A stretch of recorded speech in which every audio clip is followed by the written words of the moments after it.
அஸ்ஸலாமு அலைக்கும் வரஹ்மத்துல்லாஹி வபரகாத்துஹு. கண்ணியத்திற்குரிய அல்லாஹ்வின் நல்லடியார்களே, அஹ்மது இப்னு ஹம்பல் ரஹ்மத்துல்லாஹி அலைஹி என்று ஒரு மிகப்பெரிய இமாம். அவர்களுடைய காலத்தில் ஒரு நண்பர் வாழ்ந்து வந்தார். ஒரு ஏழையான ஒருத்தர், ரொம்ப ஏழையானவர், வறியவர்.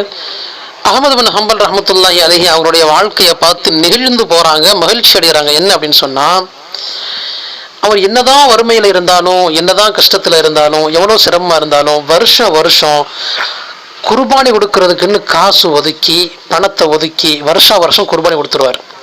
வருஷம் குர்பானி கொடுத்துருவார். அல்லாஹு அக்பர்.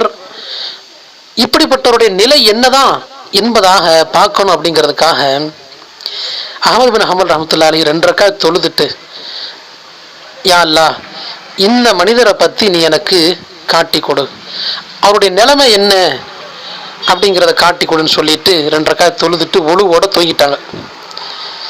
தூக்கத்தில் ஒரு மனிதர் அங்கிருந்து வர்றாரு. ஒரு பெரிய அழகான குதிரையில் வர்றாரு. பார்த்தா யாருன்னா, அந்த வருஷம் கொடுத்தார் இல்லையா குர்பானி, அந்த மனிதர் வர்றார். அவரை சுற்றி வெறும் கால்நடைகள் கொண்ட மிகப்பெரிய பட்டாளங்கள் இருந்துச்சு. எப்படி ஒரு போர் தளபதி வர்றாரோ, வரும்போது அவரை சுற்றி எப்படி கால்நடைகள் அப்படியே கம்பீரமாக வரும், அந்த மாதிரி வந்ததை பார்த்துட்டு, அடாராடா சுபஹானல்லாஹ், நீங்களா என்பதாக கேட்டுட்டு கேட்குறாங்க, அல்லாஹ் உங்கள்கிட்ட எப்படி நடந்துக்கிட்டான்? அல்லாஹ் என்னுடைய பாவங்களை எல்லாம் மன்னிச்சிட்டான்.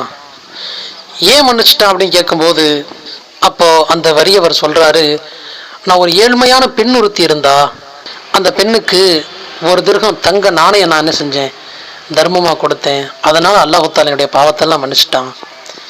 அப்போ இங்கே நிற்கக்கூடிய இந்த படைகள், இந்த கால்நடைகள் கொண்ட மிகப்பெரிய கம்பீரமான படைகள் எப்படி அப்படின்னு கேட்டேன்.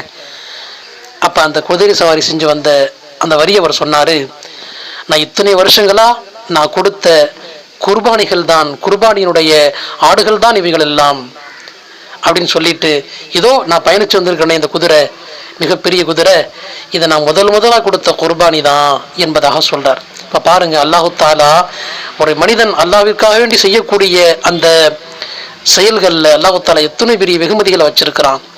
சதக்காவாக இருக்கட்டும், அல்லாஹ்வினுடைய கடமைகளாக இருக்கட்டும், அல்லாஹு தாலா அவங்களுக்கு மிகப்பெரிய நன்மைகளை வச்சிருக்கிறான். அல்லாஹ்விற்கு ஒரு மனிதன் கட்டுப்பட்டு நடக்கும்போது அல்லாஹு தாலா இந்த உலகத்திலும் மறு உலகத்திலும் அவர்களுக்கு மிகப்பெரிய வெகுமதிகளை வைத்திருக்கிறான்.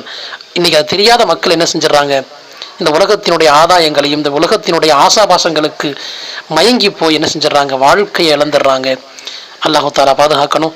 எல்லாரும் துவா செய்யுங்க. எல்லாருக்கும் அல்லாஹு தாலா அவனுடைய எல்லா நற்காரியங்களையும் செய்கின்ற பாக்கியத்தை தருவானாக.